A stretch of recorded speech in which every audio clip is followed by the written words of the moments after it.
یہ میت ہے لانڈی ریلوے اسٹیشن پر بچے کی جان بچانے کی خاطر اپنی جان کی قربانی دینے والے ریلوے پولیس اہلکار سہیل کی، جو کراچی سے پنجاب جانے والی سپر ایکسپریس کی ٹکر سے جاں بحق ہوا۔ واقعے میں بچہ امان اللہ بھی زخمی ہوا، جسے اسپتال منتقل کر دیا گیا۔ ٹرین سپر ایکسپریس آ رہی تھی، اس کے دوران وہاں محلے پڑوس کے بچے تھے، وہ کھیل رہے تھے۔ ایک بچہ اس کے دوران جو ہے آگے ٹریک پہ چلا گیا، اس نے اس کو بچاتے ہوئے جو خود اپنی شہادت دے دی۔ شہید اہلکار سہیل خود بھی شادی شدہ 4 بچوں کا باپ اور قذافی ٹاؤن کا رہائشی تھا۔ واقعے کی اطلاع ملتے ہی اس کے گھر پر کوہرام مچ گیا، جبکہ سہیل کے عزیز و اقارب کی بڑی تعداد اسپتال پہنچ گئی۔ اسپتال میں داخل بچے امان اللہ کے دادا کا کہنا تھا کہ سہیل نے تو ان کے بچے کو بچاتے ہوئے جام شہادت نوش کیا ہے، تاہم اسپتال میں بچے کی مناسب دیکھ بھال نہیں کی جا رہی۔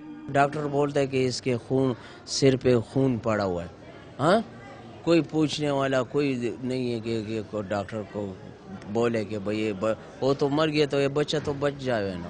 سہیل نے جان دے کر اپنے ادارے کے پولیس اہلکاروں کے لیے بھی ایک مثال قائم کر دی، تاہم اب زخمی بچے کو بچا کر سہیل کی اس نیکی کو پایا تکمیل تک پہنچانا اسپتال انتظامیہ کی ذمہ داری ہے۔ کیمرہ مین فہیم رضا کے ساتھ عاصم خان، ڈان نیوز، کراچی۔